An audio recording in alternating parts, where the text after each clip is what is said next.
Okay, and it's 1:30, so we will get going here.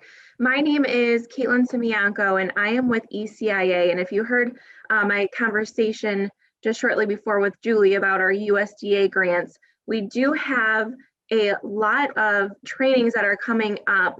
Our next one after today is actually on Monday, and that one is much different than today's training on local county parks and conservation. So if you're interested on that, you can email me. We also have future ones coming up on business downtown, talking about changes with your downtown districts this past year due to COVID and what kind of changes are going to be made in the future for those. But if you have any questions on any trainings that are coming up, again, we have that USDA grant and we are very happy to host these. Today, again, is the trajectory of trauma. So our presenter today is going to be Julie Holm, and Julie is a licensed mental health counselor in private practice in Dubuque. She has 30 years of experience working with individuals and families to overcome interpersonal violence and trauma in varying capacities. Her work experience includes guardian ad litem, victim witness coordinator, expert witness, and adjunct psychology professor for both the University of Wisconsin-Platteville and Loras College. Throughout her career, Julie has always been motivated to be a part of the movement toward improving the lives of children. So I will hand it over to you, Julie. Thank you so much. Thank you. I really wish that we could be in person. So thank you everybody for listening today. And I would be happy to make this as intimate as possible. So if at any point you want to speak out, I don't know, can people unmute themselves, Caitlin? I can see you if you just shake your head. Okay. So if people want to unmute themselves, if you interrupt me, that I'm okay with that. If there's something that strikes you or you miss it or you want clarification, please feel free to ask me. It's kind of a daunting task to kind of talk to yourself, so to speak. So I appreciate your attention. I want to talk to you today about the trajectory of trauma, because as Caitlin said, I've always been interested in the lives of children and helping children. But part of the reason why is because I think by focusing in on the trauma that impacts children, one of the things that we can do is that we can start to kind of heal multiple generations to come. And I'm hoping that this conversation or this information that I'm going to share with you today is going to help you to understand. I've given this presentation several times. I've given it to people in the criminal justice field. I've given it to victim service providers. I've given it to mental health counselors. And one of the reasons why I think that it's important to share with all of you is because although it may not be something that you go to work 8 hours a day or more and focus in on, it's definitely something that I think all of you will be able to relate to, even if you haven't thought about it before.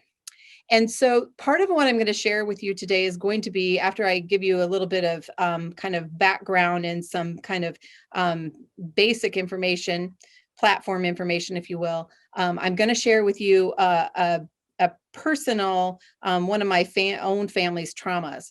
And so there's going to be some information in there that some stories that I'm going to tell you, that there's a little bit of graphic information in there that I'm going to share with you.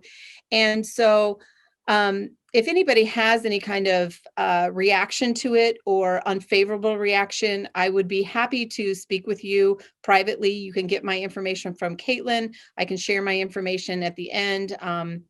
Whatever, because I certainly don't want to kind of dump this on you and for it to kind of leave you thinking, oh my gosh, what am I supposed to do with this? And this is kind of overwhelming to me. And I'm not looking to shock you. I'm just looking to help you to be able to relate to how the trajectory of trauma really infiltrates all of our lives. So with that, what I would like to do, if my PowerPoint will work.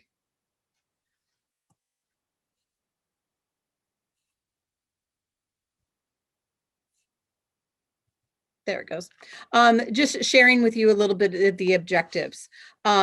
One of the things that I see in family practice is that when people come into my office, what I do is I address people from a developmental standpoint. I believe very much in looking back at your past. And although that might not be something, sometimes I guess that kind of scares people away, because it used to be, at least when I was younger, people would say, well, I'm not going to therapy because all they're going to do is say, what a horrible childhood did you have? And that's not what we're looking at. What we're looking at here is we're looking at how the family, how generations have worked together. And I'm going to share with you why that's important. So we're going to talk a little bit about how it is that trauma and epigenetics, which I'll introduce to you in a minute, kind of impede the progression of our ability to adapt to our environment. I want to talk to you a little bit about how developmental trauma and how it impacts the well-being and the mental well-being of individuals and families and overall communities. And I'm going to talk to you about some of the protective factors that we can have, like learning how to become attached and attuned healthily with our family members. So the first thing that I want to share with you is, I just need to move this, sorry, is the idea that development is multi-contextual. So if you look at this drawing, what we see and what we mean by that is that as we develop as a human being, there are three major domains that we look at. We look at our cognitive development, our physical development, and our psychosocial development. And what we're specifically talking about today is our psychosocial development. But how it is that development occurs is that we look at it. I like to think about it, if you've ever been to a fair and you've seen the booths where people go up and they pay money to play a game. And if you've ever seen the one where the horses kind of run across the track, while you're shooting water into like a balloon or a target or something, and those three horses are going, it's like three horses when we're talking about development that are running across that track.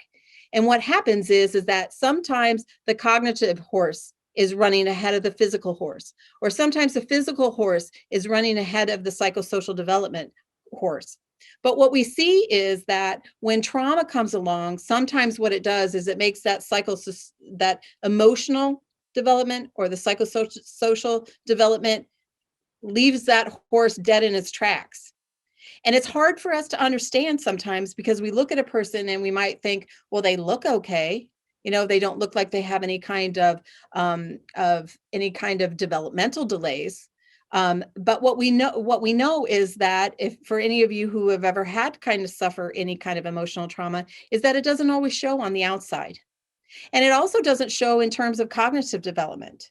So our cognitive development is where we're learning about our intelligence and our ability to learn new things, our ability to adapt from, how can we problem solve, how can we plan, and how can we interpret things.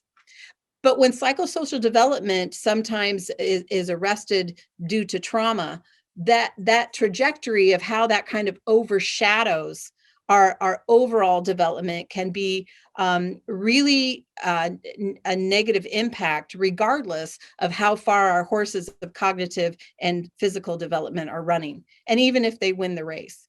And so what this whole idea is that we're trying to figure out ways that we can provide interventions, how we can work with people to keep their psychosocial development horse running, even in the face of trauma.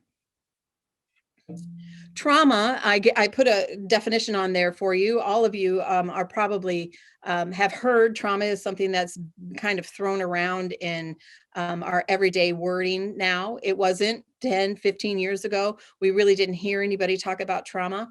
I think when I was studying resiliency back in, I think it was 1996, 97, resiliency and the idea of overcoming adversity was even something that there was very little literature, there was very little research on it, very little data. We really didn't know what it was that helped people to become resilient. Today, we talk about resiliency, we talk about empowerment, and we talk about trauma.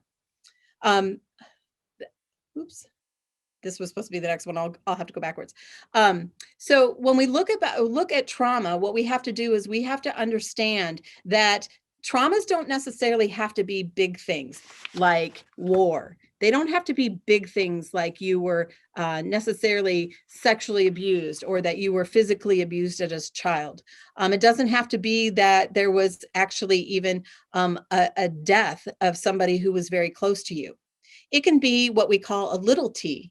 It can be stress. It can be bullying. It can be dating violence and dating violence that's not physical. And this doesn't mean that a little t is less important than a big T.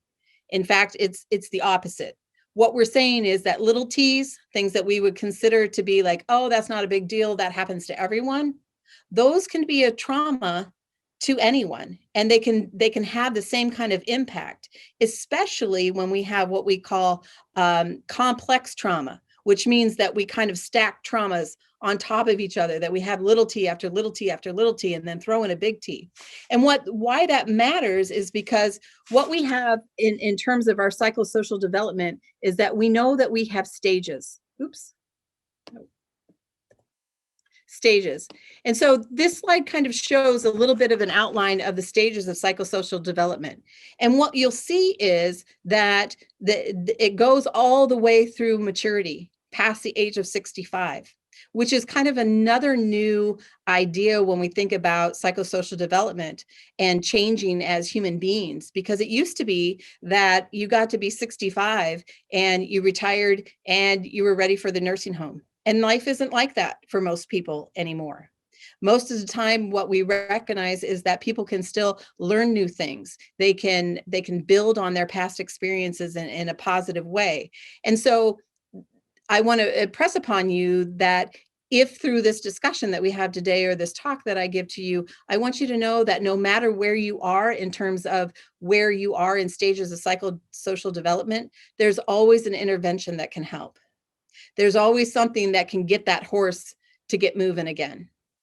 So if you find yourself stuck, for example, one of the things that I can give you an example of how people can move forward from a physical and a cognitive type of development and not a psychosocial development is that we oftentimes have high schoolers who their teacher will see them with their phone out. And so their teacher will say, okay, I'm going to take your phone and I'm going to put it in my desk, and you can have it at the end of the day. And you will have children that will throw their desks, they'll cuss, they'll fight, they'll become violent. They have this huge reaction. And oftentimes we think, all I did was take your phone. All I did was put it in the desk.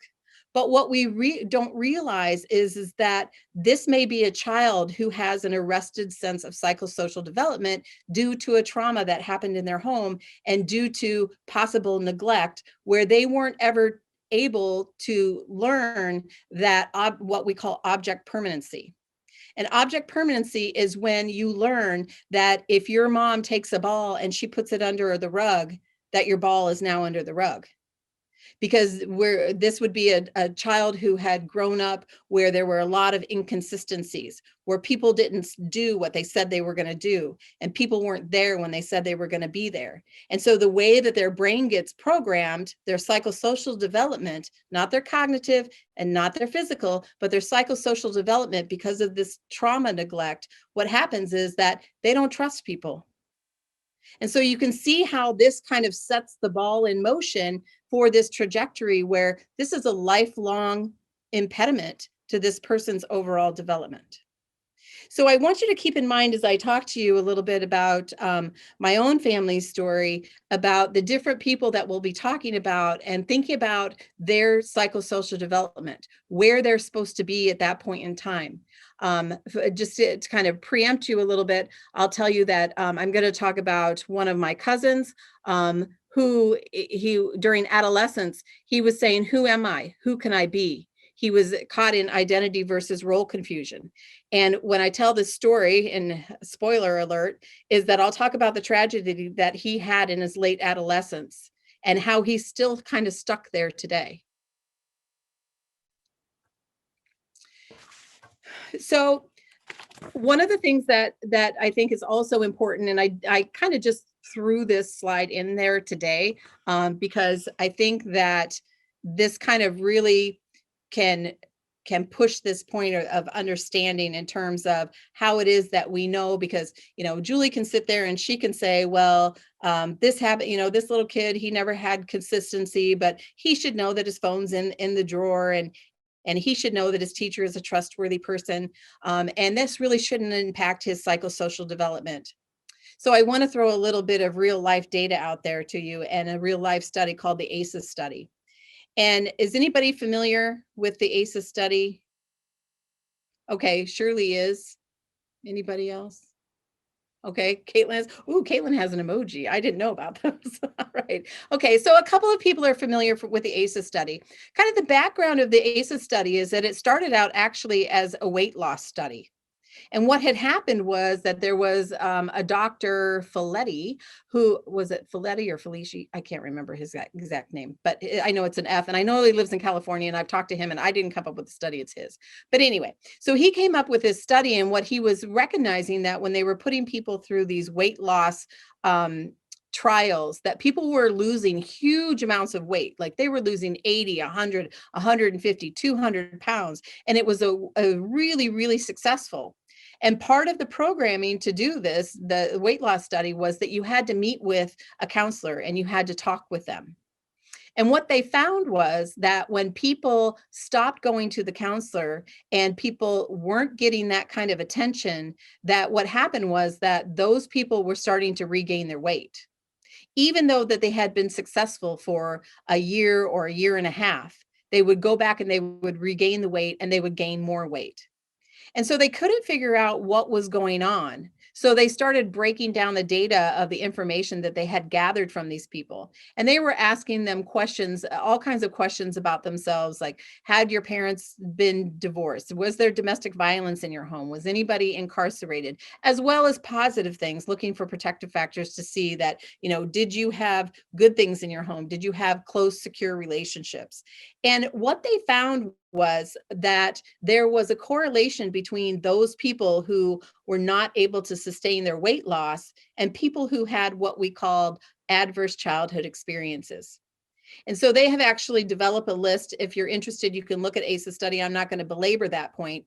But what they found was that when people have 4 or more, positive ACEs, which means you have 4 or more adverse childhood experiences, that the data shows that from your birth into your death, there is a progression of these adverse child experiences, the way it is on this pyramid, all the way up to you start having social, emotional, and cognitive impairment. So, and what they're suggesting there is that it does, affect your intelligence. You start risky behaviors because of your lack of psychosocial development, because of your emotional needs not being met, that then those lack of emotional needs lead to disease, disability, and other social problems. And then eventually what happens is that you have an early death. And so we know very much that if you can say that it's true, or if you agree that it's true, which most people do, that adverse childhood experiences are the same as a trauma. Some of them are big T's, some of them are small t's. The size of the T doesn't matter. What matters is that they have these experiences that are impacting and stopping their horse in the race.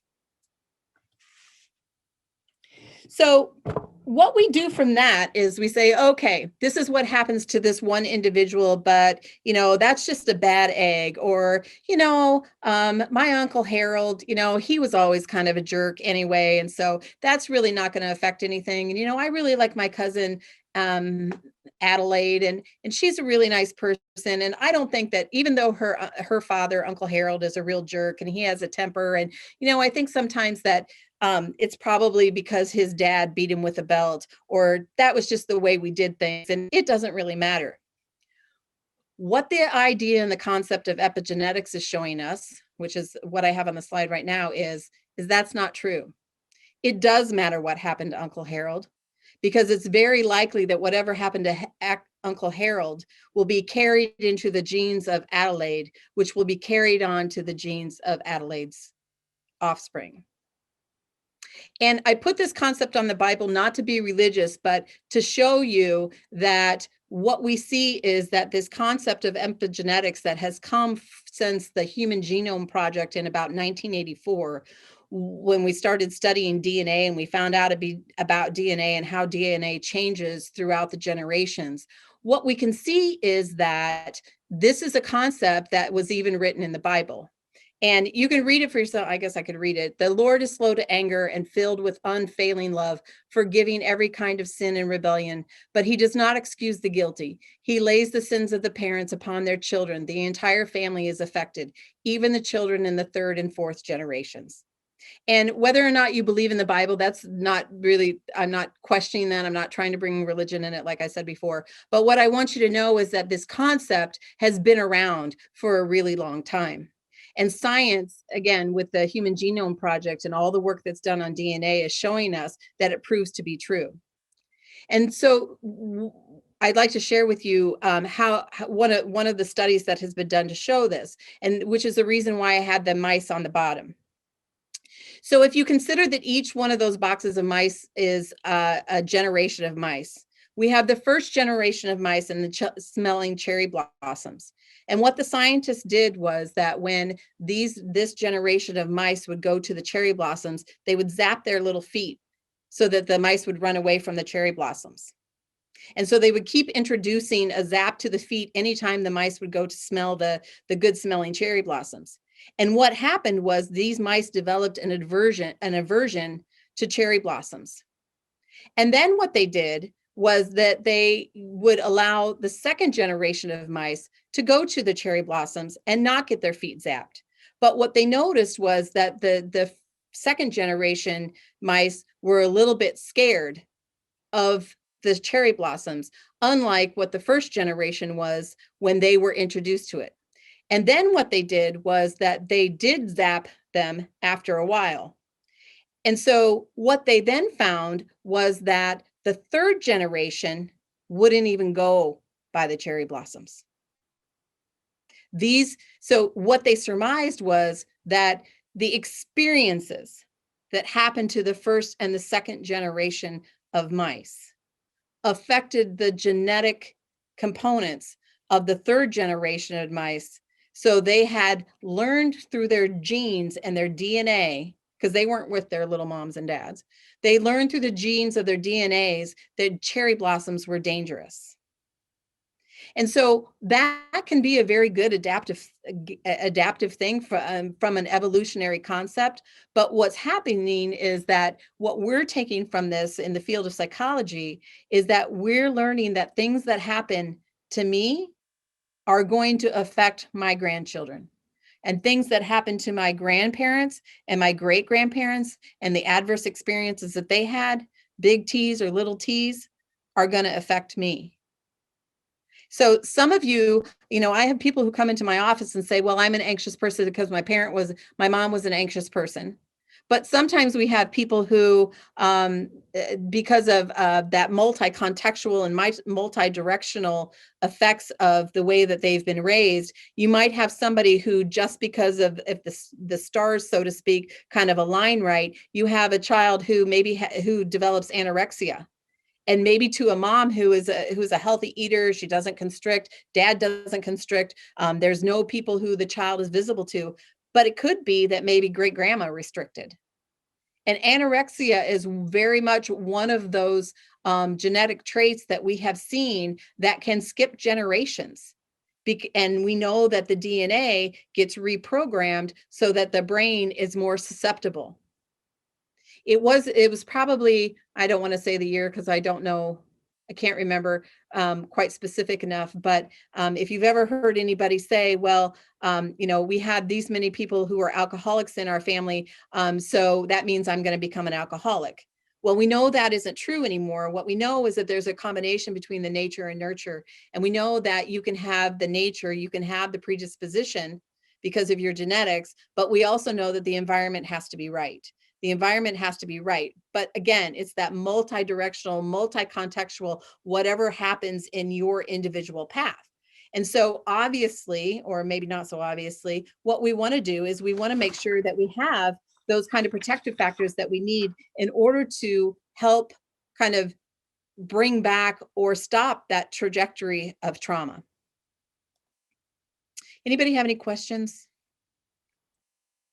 I know that's a lot of information in a short amount of time. Okay. So what I have on here now is a picture of a genogram. And this is actually my genogram. And on there, you'll see at the bottom, I don't know, can you see my cursor? Okay, that's me right there. All right. So you can see on there that my mother and father were divorced. I don't have everything written on here. And I don't have all of the specifics for it. I just want to introduce you to the idea of a genogram for those of you who haven't seen it before.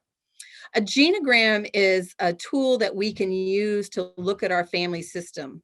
And our family system, that's a theory by a psychologist by the name of Murray Bowen. And what he proposed was that when you lay out a family and you see where a family is, and you can see things like divorce, or you can see things like a bad relationship, or you can see things like tension in a family, because I'll show you in a little while a dysfunctional one, that not mine, but a dysfunctional one, just one that's on the internet. And what it does is it kind of really helps you have the opportunity to kind of lay out and look at your family throughout the generations to see where did this dysfunction occur? Where did some of the places where we might have had an intervention that could have changed the course and the trajectory of the trauma within our family? Because you can certainly see that that one kind of trauma kind of leads to the next and starts these family changes. And the idea is that depending on what the trauma is, whether it's sexual abuse in the family, or some kind of molestation within the family, or alcoholism in the family, or there's some kind of incarceration, that it causes that social shame and embarrassment that then tends to have families kind of turn in on themselves, which causes enmeshment, which is a whole nother ballgame. But what happens is that we start to see dramatic family change, and we start to see the breakdown in the family. And remember, as I said before, is that we have to pay attention to when is it that the tragedy happens, and how that tragedy affects the different people in our lives. Recently, I was talking to some people, and they were talking about how this mother was talking about how she had children. She had young children and she had older children. And what we saw was that the older children were getting into some kind of juvenile delinquency. And the mom thought that it was her fault because she had gotten divorced and she was a single mother for a time. So she was focusing all of her energies into her own older child, because trying to keep them out of trouble. And the younger children that she had were kind of quiet and kept to themselves. And what's happening now is that there's a lot of depression in that younger child, because she was kind of left to her own devices all the time. And she felt like she really didn't matter to anybody in the family, because all of the focus went to the older child. And so certainly we can say that may be a small t, so to speak, but it's just as important because of the way that it causes some of that family change and causes some disturbance to the younger child's emotional well-being. That doesn't mean that it's mom's fault, and we'll talk about that a little bit too.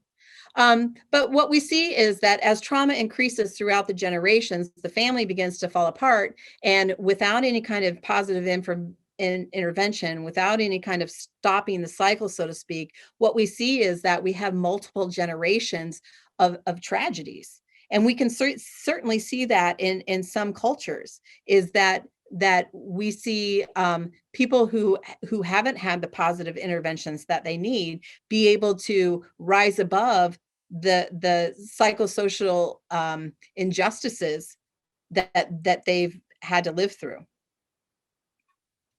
Okay, so now we're going to get to the story.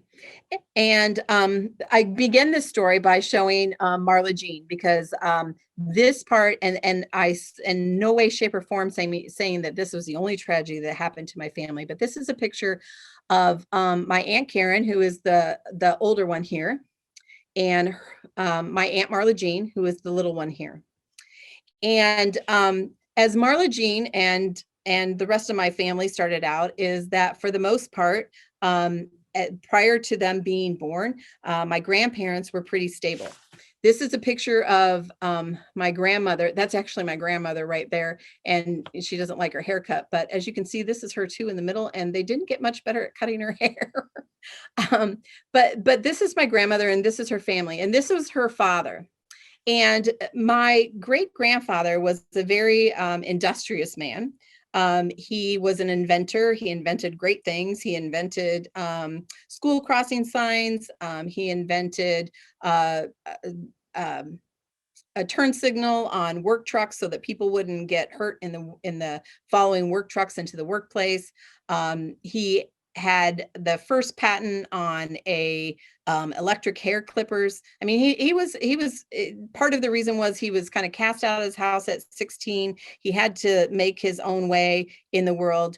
He did become a bootlegger, so he was in a little bit of trouble with crime, but he made a lot of money. He got thrown in jail. He got out of jail.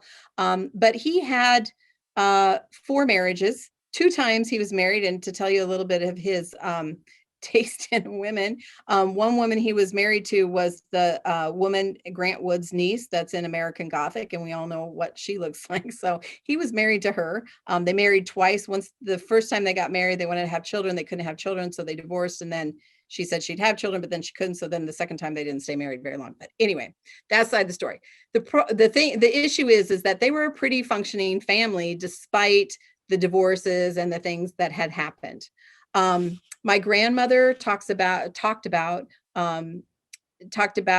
her father always pushing upon her the idea of a good day's work, about being honest, about being moral, despite the fact that he had her sitting on the floorboard saying that the police wouldn't pull him over for bootlegging if he had his child in the car. So whatever kind of tea that is, right?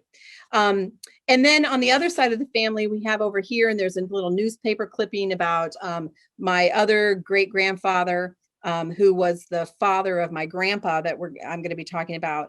And he was also an industrious man. He was a hard worker. He had the will. This newspaper clipping talks about how he wanted to live to be 100, and so he lived to be 108 days old. And so, relatively, like, they had families, they were relatively happy people, so to speak. And my grandmother, that's the one in the middle there, and my grandfather married, and they kind of started their way in the world. What happened was that due to the amount of money that they needed in the family, sorry, I'm trying to find my cursor. Due to the money that they needed in the family, my grandfather, they lived in rural Iowa, and my grandfather decided that the best way to make money was to go out to California and to work on the Alaskan pipeline. So while my grandfather was out there, my grandmother was at home with the 2 little girls, with Karen and Marla Jean, and she spent a lot of time with her sister and her sister's husband, who was a farmer. And they lived on a farm. Some people say 8. It's kind of one of those things that gets a little embellished over the years, but I think it was like 3 miles out of town. And one day, my great uncle Virgil was going out of town or going out to work in the field.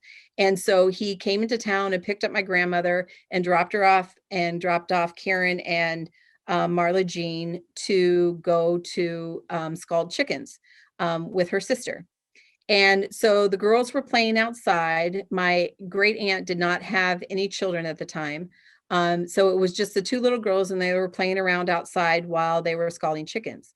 And they had to go inside to get a pot or a bigger pot, or I don't know what it was. But while they were gone, my grandmother said to Karen, the bigger one, said, "Watch after your sister. We have to go in the house. We'll be right back out." Well, some of you I'm going to warn you, because they say if you warn people, then it kind of helps with the tragedy of hearing bad news. But as you can kind of surmise, where I'm going with this is, while they were outside, or while they were inside, the adult women were inside, somehow Marla Jean came to fall into the pot of boiling water where they were scalding the chickens. And so my grandmother told me the story that she heard my Aunt Karen, who was 4 years old, Marla Jean was 2, screaming. And so she went outside, and Virgil had taken the truck to the farm field. And so my grandmother went and she grabbed Marla Jean out of the boiling water, and they wrapped her in towels that they had. And my grandmother ran in town with her baby daughter, who was 2, and with my Aunt Karen holding her hand. They ran into town all the way to the hospital, which was somewhere between 3 and 8 miles. And it was horrible. So I've told the story lots of times and I still get goosebumps by it. So they went into town, and they sent news to my grandfather that something bad had happened. My grandfather came back. Marla Jean lived for one more day after my grandfather came back, and then she passed away. At that point in time, we have a huge tragedy on our hands. And Marla Jean passed away. My Aunt Karen is not knowing kind of what's going on. She's 4 years old, keeping in mind that psychosocial stage. And if I go back a few, I'll see if I can see, so I tell you for sure the right one, is that, I'll go back. If you see here, childhood from 2 to 4, is it okay to be me? Autonomy versus shame and doubt, which means that can Karen at that age, can she feel good about who she is? Or is she going to feel shame and doubt? And I can tell you right now that this is kind of where her horse stopped in its tracks. And so what happened was that my grandfather, of course, blamed my grandmother. I shouldn't say of course, but he did. He blamed my grandmother. He was very upset with her that she had left Karen to be in charge of Marla Jean. Karen was sent away to live with my grandma's sister, because my grandmother was very depressed and felt very responsible to kind of get through what was happening in the family at that point in time. So my grandfather returned back to finish his work on the pipeline, and then he came home. And as you might imagine, their relationship started to deteriorate. They made efforts to save the family, and by doing that, as many people do, they decided to try to have another child. So about 2 years later, it was almost 2 years later, they had my mother. So this is where we see the effects of trauma and how even the most well-intentioned, without any kind of intervention and understanding of what happened, can affect future generations, not just from an epigenetic standpoint, but just in how it is that we treat future generations. So when my mother was born, Karen had this shame and doubt. And so the trajectory of Karen at that time became that she felt like she could never make another mistake. Karen went on to get great grades in school. She went on to be the homecoming queen. She went on to be the head cheerleader. Everything that a young woman could do at that time, she did it. And she did it to the best of her ability. And she was good at it because she had this motivation to try to compensate for the fact that she felt responsible for the death of her baby sister. My mom, when she was born, was never allowed to let her feet touch the floor. They coddled her. My mom still talks to this day about how they carried her until she was 7 years old. Which what that does to a person is it robs them of their independence. And without getting into a whole lot of specifics, that's kind of how my mom led her life and still continues to kind of lead her life, is that she really got used to the idea of people taking care of her and really struggles with the ability to be an independent person. Now, this came with the best of intentions. So the family kind of got back together a little bit, but the whole idea of it being my grandmother's fault and being Karen's fault and my grandfather being mad at both my grandmother and himself, he started drinking. He started becoming violent. He had a friend that tried to intervene and make things better. It just wasn't working. My grandfather started a carpenter business. He started building houses. That was all well and good. And then my grandmother got pregnant. And for whatever reason, because my grandfather was a lightheaded person and the baby that they had was a boy, and this was about 5 years after my mom was born.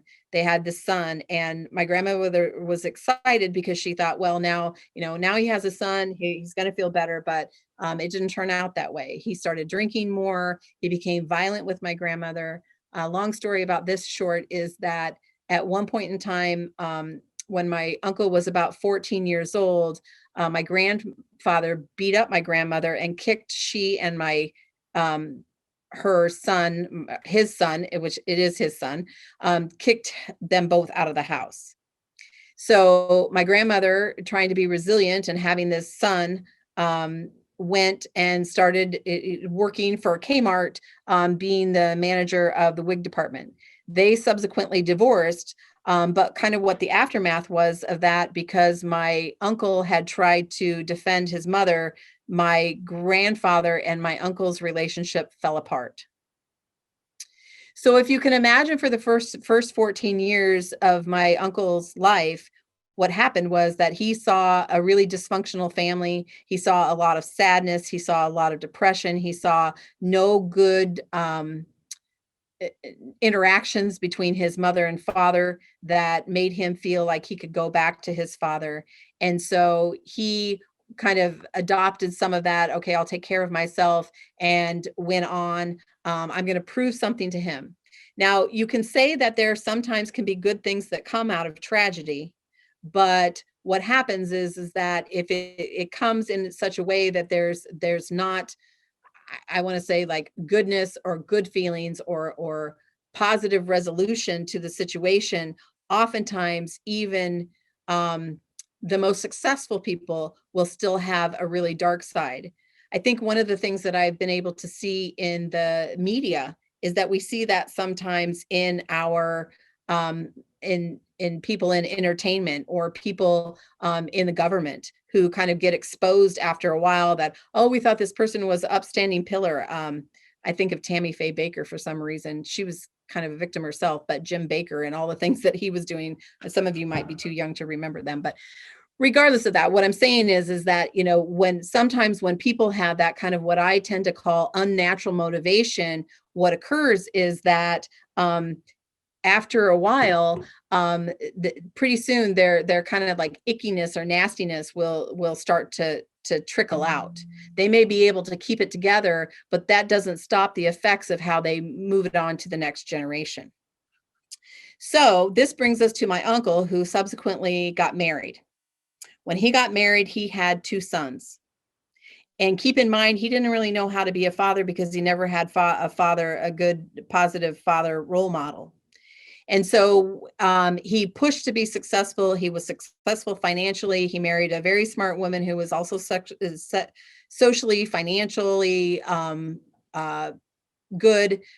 They lived on the west side of the nation. They kind of lived in a privileged neighborhood. Their children had access to privilege, like they had a nanny. They waited until later because of my uncle had some kind of inkling that he wasn't going to be a good father, or that he didn't really know how to be a father. But nevertheless, they had these 2 children. Their first son, my uncle tried the idea of pump him up and make him feel like he's the best, and really push him to push his power, so to speak, around. Maybe that's the way to do it. And that worked kind of okay. The second son was born, and he wasn't able to kind of adhere to the way that my uncle wanted him to be. He wasn't able to be macho. He wasn't able to push kind of that powerful independence that my uncle had adopted as a way to compensate and cope for the lack of his relationship with my grandfather. And so that started to cause kind of problems for my youngest cousin. And I'm going to call him Joe. So Joe kind of grew up in the shadow because he couldn't uphold his father's maladaptive behaviors, the behaviors that my uncle had adopted after all of the tragedy that he was kind of carrying with him. And so as Joe grew up, Joe was kind of softer. He was a kind kid. He wasn't very big, but he was making it okay. He was a victim of bullying, so he had a T because he was kind of small. He was picked on. He was a wrestler, and he wrestled at the lowest weight. He went to college and he graduated from college. He went to the same college as his as his older brother, who's only 2 years older, but older and bigger, and had a kind of a bigger carriage to him. And so um, in celebration of his graduation from college, my aunt and uncle bought their sons a trip to Spain for the running of the bulls.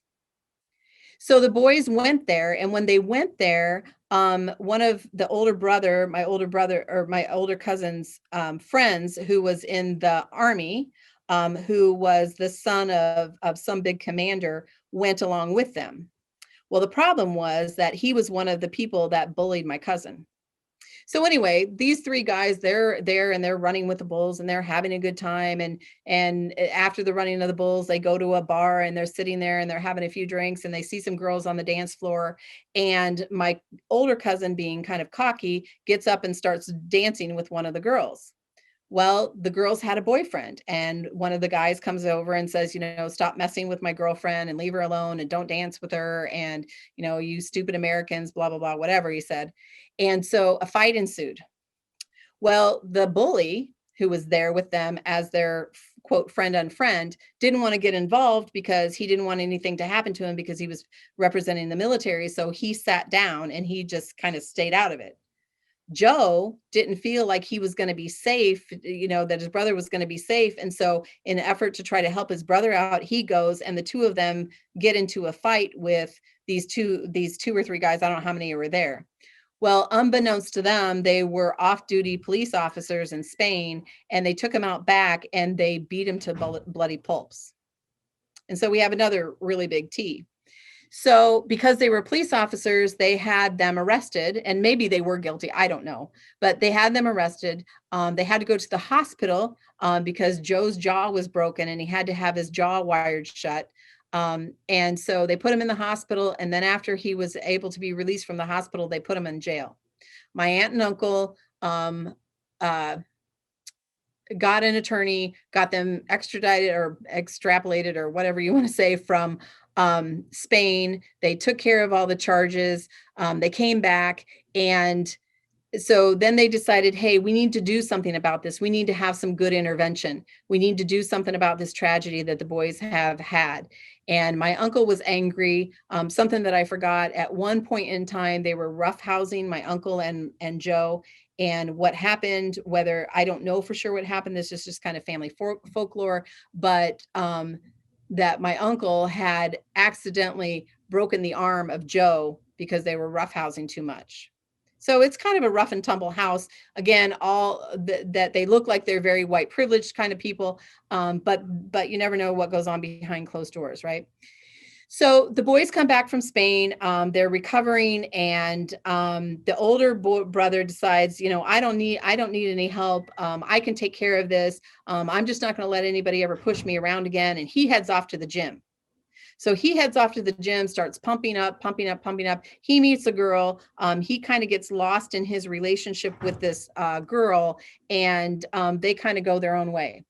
Joe decides to go to a psychiatrist, and with the help of his parents. And so Joe goes to a psychiatrist, and he sees this psychiatrist who puts him on Oxycontin. And so Joe is on Oxycontin, and he's going to the therapist, and my uncle starts getting angry because he's like, I don't know why he's such a sissy. His brother's not having this kind of problem. He went to the gym, he pumped up, he feels like he can take care of himself. He's 20 some years old and he ought to be taking care of himself. I'm not paying for him to go to a psychiatrist anymore. So what happens? He's hooked on Oxycontin. And his dad takes away his ability because of insurance or something, or I don't know, maybe he turned 25 and he wasn't eligible, or 26 or whatever, and he wasn't eligible for insurance anymore. And he said he wasn't going to pay for it. And so he just decides to stop going.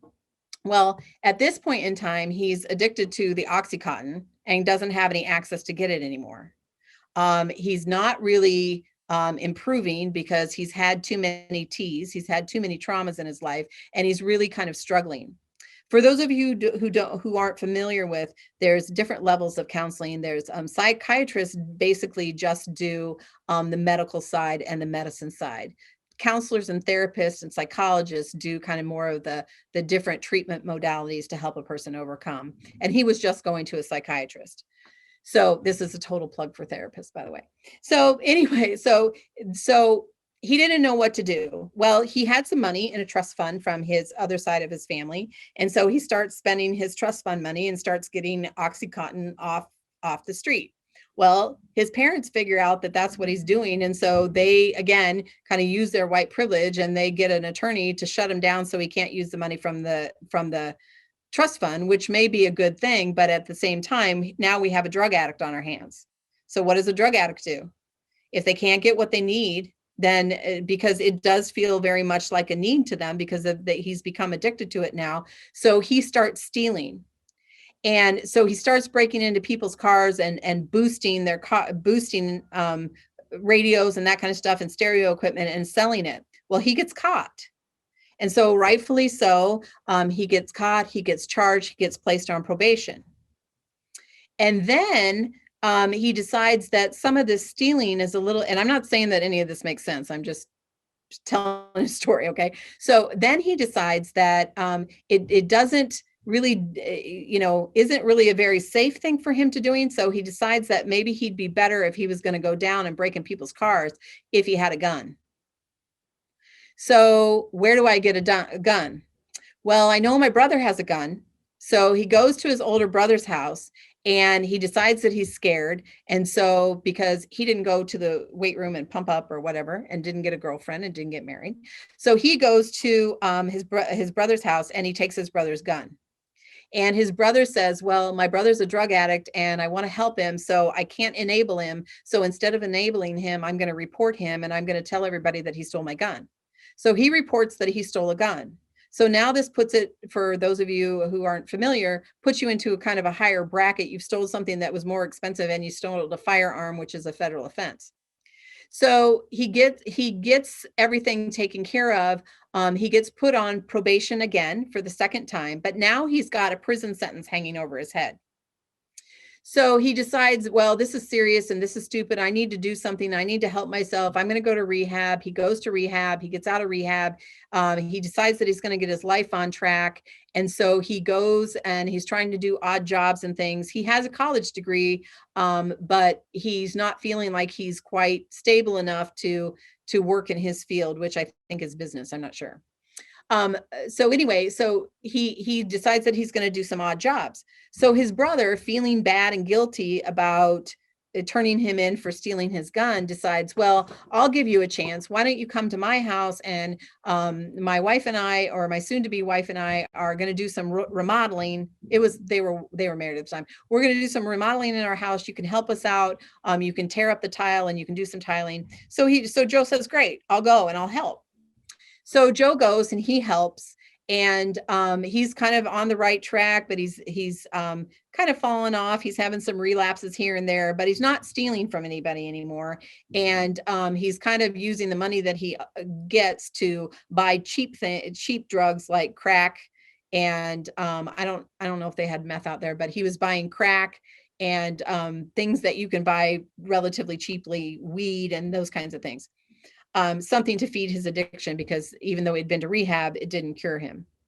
So he's working at his brother's house, and one day his wife goes to put on her diamond earrings and they're missing. And so the family's up in arms again. There's not a whole lot of trust in the family. There's no trust. Mom kind of follows dad. Dad says it must be him. He's using again. He's a piece of shit. I knew we couldn't trust him. I'd really like to cast him out of our family altogether. And so he says, report him. So his brother reports his brother and his wife report their diamond earring stealing. So he gets arrested. He goes through the whole process. They say, nope, that's it. No more. You're going to prison. So they put him in a maximum security prison. Lucky for him, when he was in that maximum security prison, he knows how to speak Spanish and he had a college degree. So they let him teach Spanish in the prison, which was kind of a good thing, but it didn't protect him from all the horrible things that happen in prison. And so you can imagine that he had a lot of big T's. I mean, he's a little guy. He probably weighs maybe 100 and 30 pounds soaking wet, maybe 140 pounds. And remember, he's been on drugs for the last few years, so that deteriorates your body. And so we've got this little guy in prison. Well, the family's kind of up in arms. My grandmother is very upset because she says, I should have taught my son to be a better father. All of the, it's like tragedy all over again. The family is just kind of blowing up. Nobody trusts anybody. How could you do that to your son? How could you do that to your brother? What are we going to do? It's just like a cloud just kind of went over that side of the family. And so, we tried some reparations. We talked about how it is. We talked to grandma. I talked to my grandma about the time, and this is part of the way that I found out about Marla Jean and all the things that happened to her. And during that time was because I said, Grandma, we really need to talk about these tragedies that happened in the family. We really need to talk about what happened with Marla Jean, and we need to understand that, because all this time after Marla Jean died, my grandmother and my aunt never talked about it. They never talked about it. I didn't see a picture of Marla Jean until I was about 35 years old. I knew about Marla Jean. I knew what had happened to her, but had never seen this picture of her. And it wasn't until she moved out of to Arkansas that she put this picture of Karen and Marla Jean up on her dresser. So, meanwhile, what's happening while this is happening to my uncle and my aunt, my mom's having her own, host of problems. She was divorced and at times homeless and involved in domestic violence situations. I didn't live with my mother. I lived with my father, who had a little bit more stable, but that's a whole nother side of the tree that would be for another day, because it's just as full of leaves, I guess. But what was happening to my aunt is that she married 4 times. She first married a very kind of like upstanding guy, married him. He was from a prominent family. She was still kind of on that do-gooder track. Then she divorced him. She had 2 children with him. Then she married an alcoholic. Then she married another alcoholic who tried to kill her, just didn't threaten it. I mean, the police were involved in the standoff and all the big guns. She was able to divorce him. And then she went back and married her high school sweetheart. And that's who she's still married to today. But the problem with that is that she has night terrors. And she's had night terrors for the duration, but she didn't share with us until all of this happened with Joe that she was having night terrors. And so, and they're very violent. Like, she'll have black and blue marks on her. She went to a counselor who said, you must be a victim of domestic violence. She said, no, I'm not. She said, I do this to myself when I'm sleeping. We videotaped her. She got frustrated with counselors who wouldn't believe her that it was a night terror, because she couldn't talk about the tragedy that happened with Marla Jean. She never got to be with anybody long enough that she could actually open up and talk about what happened. My grandmother died a few years ago. And when my grandmother died, my mom and my aunt were going through my grandma's things, and she found Marla Jean's shoes. And when she found Marla Jean's shoes, she tried to hand it to my aunt. She said, Karen, I think you should have these. And my aunt said, I can't touch them. I want them, but I can't touch them. So my mom had to put them in a box and wrap them up and give them to her in a box, because she couldn't physically touch them. Because what we found out when my grandmother died was that, because they used to take pictures, and sometimes maybe they still do take pictures of children when they died in their coffins. And what we could see in the picture of Marla Jean in her coffin was that she wasn't burned from the shoulders up. And so you can kind of surmise that she didn't get into the water on her own. So now we have my aunt, who's had multiple failed marriages. She's very controlling. She's a very difficult person to be around. And part of that reason is because she's trying to compensate for what she feels that she did and what she's responsible for, that shame and guilt that she feels from when she was 4 years old, because she put her sister in there. And, a 4-year-old doesn't know what they're doing. And so consequently today, her kind of outcome is that now she's developing Parkinson's disease. And if you go back to ACEs, that's what happens is that your body starts to break down due to the traumatic things that happen. So going back to Joe, what happens to Joe is, so Joe is in prison for 3 years, and Joe gets out of prison. He survives prison. His father is not talking to him. His mother is his only support. My grandmother, who he was close to, he used to call her Nifty. Her name was Neva, but he always called her Nifty.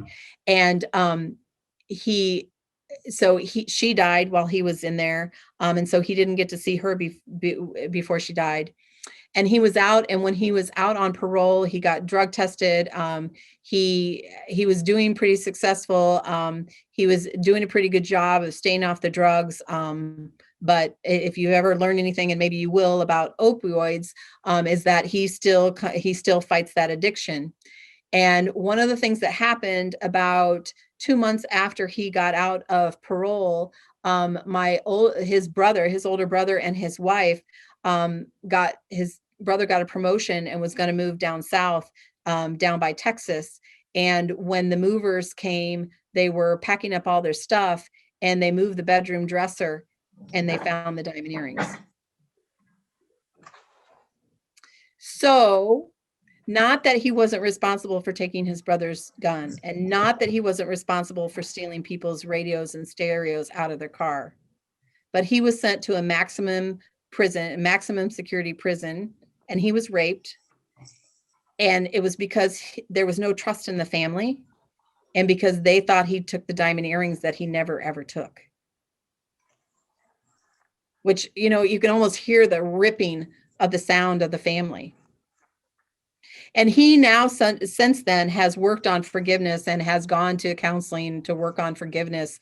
And will say now that he forgives his brother for not believing him and for accusing him. But, and I'm not saying in this story that, the purpose of my story is not to go back and say, well, if that tragedy never would have happened with Marla Jean, then none of this would have happened in my family. But the point of it is that, it predisposes a family to these kinds of tragedies, and it breaks down the family. And so what we then have is what we have, like on this genogram right here. We have a family that has lots of zigzag lines and lots of breaks and lots of, anytime you see like a cross or a broken line in a genogram, it means that there's dysfunction in the family, and it means that there's just breakdown in the family. And it's a pretty good indication that there haven't been any kind of positive interventions.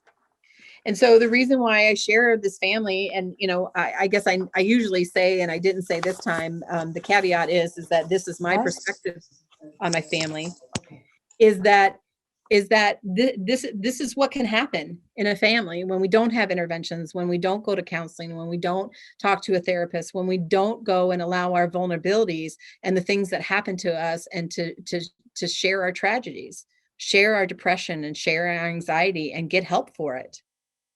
This is what happens as the family breaks down, and more tragedy happens. So what can we do?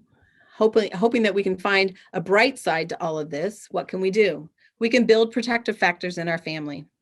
We can engage in appropriate parenting, which is a huge, one of the things that I really feel very passionate about is that I don't know, I was never taught how to be a good parent before I had children. And sometimes I'm not a good parent. But that's one of the things that we can do. We can teach appropriate parenting. We can build capacity for empathy for ourselves, empathy for our others, our family, our neighbors, especially our children, teach our children empathy. We can attend to the emotional well-being of others, to not ignore people in the time of their need. And this doesn't mean that we're reinforcing needy people, so to speak. But if you think about behavior, one of the things that we know from behavior analysis is that people engage in behaviors mainly for one of three reasons. The first one is for attention. The second one is for reward. And the third one is for escape or avoidance of something uncomfortable. The one that is the most is attention. And we've taught that, oh, don't be attention seeking. Don't bring attention to yourself. And in some cultures, I know I'm of Dutch heritage, and that's a big thing. Like, you don't brag about yourself. You don't say nice things about the people that you want to say nice things about while they're in the room. You wait till they're gone, and then you tell somebody else the good things about them. You don't build people up, because that's boastful. So we're not talking about bringing up and making people to be have huge egos. What we're saying is that understanding that each of us have tragedies in our lives, each of us has trauma of varying degrees and varying amounts, and attending to those needs of others can really help us all. And don't be afraid. The last one I have on here is, don't be afraid to refer to a counselor or to a clergy or to some other kind of peer support. And, I guess one of the things is, that I would ask all of you is that if you have any interest, or if you know someone who's struggling, have them go to a counselor, have them go through the process of a genogram, take a look at their family, look for those epigenetic factors, look at the psychosocial development, look at the age that the person was when the tragedy occurs, because you can definitely see how one of the kind of clues as a counselor is that if I know when a tragedy occurred with someone, I know where they're probably, or more likely, I can start a soft hypothesis with them about where they're stuck from a psychosocial development standpoint. The kind of my final words are to understand that not addressing the trauma means that we're allowing our unconscious or our subconscious, like my aunt and like my uncle and like my grandmother. One of the things I didn't add in there today, I forgot about, was that I have a younger brother and sister, and my younger brother and sister grew up thinking that my grandmother didn't like them. And it was because my mom would say, oh, your grandma won't babysit you. Your grandma won't babysit you. She doesn't like to babysit children. And my grandma told me one time when we were having the discussion about Joe and about all the bad things that were happening in our family, she said, Julie, the reason why I don't babysit children is because I don't think they're safe with me. Children are not safe with me. And that's how she entered into the discussion about Marla Jean. So she held that belief about herself that children weren't safe with her because she felt the guilt of that her daughter wasn't safe with her and that it was her fault. So what we know is that the unconscious insists, repeats, and practically breaks down the door to be heard. And that by going to counseling, by talking to clergy, by utilizing peer supports, one of the things that we can do is that we can speak to our unconscious. We can speak to our subconscious and help to heal it. And that's where I'll end it. It's so odd when you're on this to be able. So does anybody have any questions or any kind of feedback?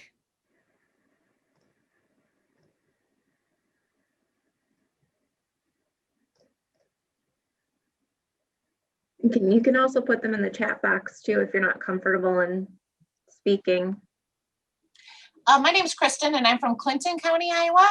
And thank you so much. It was wonderful to hear kind of it explained through generations. I've never seen that before. I just wanted to share that Clinton actually has a trauma-informed alliance, and we have local ACE trainers because we believe this is such a priority to share and get people to understand trauma and resilience. So thank you for just adding this piece to it. Very, very interesting, and I appreciate it. Thank you. Thank you. I appreciate that.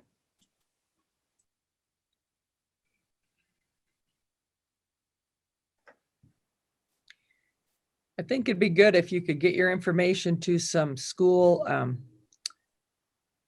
counselors, etc., because of some things that have happened with my grandson that I'm guardian of. They really don't believe that trauma can affect long term. Oh yeah. And well, really does. Yeah, and that's exactly what I'm saying is that, and that's why I talk about the trajectory of trauma. And it's not uncommon for people to think, oh, you're over that. They don't see how we kind of carry those burdens. And when you think about it, we all kind of tend to take on some of the negative feelings of our parents, and we kind of carry that on.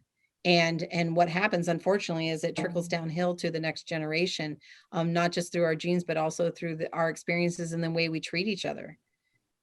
Yeah. But yeah, it hasn't been that long that, the whole idea of multi-generational trauma is something that has come out from the Holocaust survivors, actually, that people are saying that they're seeing a higher level of depression and anxiety in the offspring of those who are descendants of Holocaust survivors.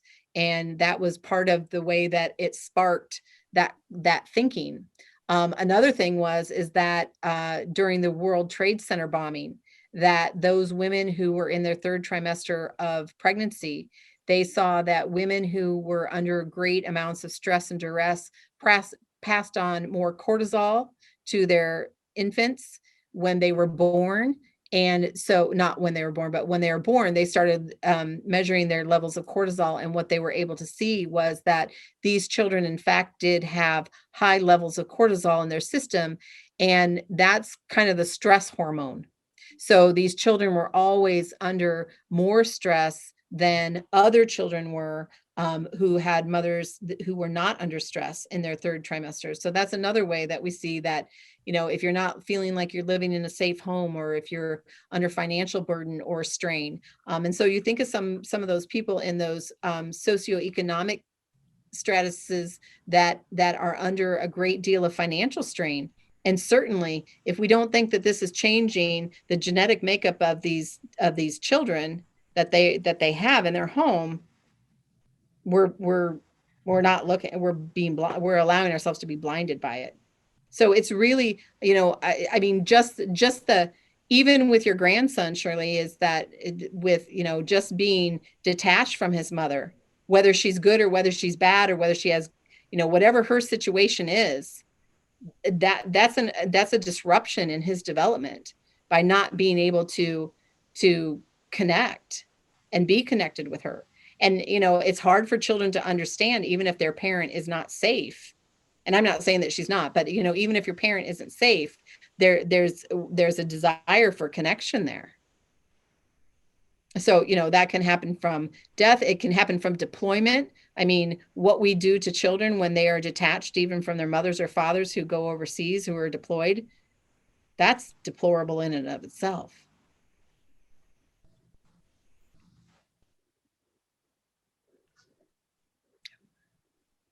Okay. I was just reading the chat box. Sorry, Caitlin. Yep, no problem. And I also put in the chat box too, someone had a question about the slides. So Julie, once I get those from you, I will send out the slides and the recording of the session. I will also put in there Julie's contact information. You can get in touch with her for maybe some different resources in the community that you live in too. I'm sure, Julie, you would be able to connect them too with those referrals as well in their counties. So thank you so much, Julie. Yeah, sure. Appreciate it. Yeah, thank you, everyone. I hope it was enjoyable. It was wonderful. Thank you. Thank you.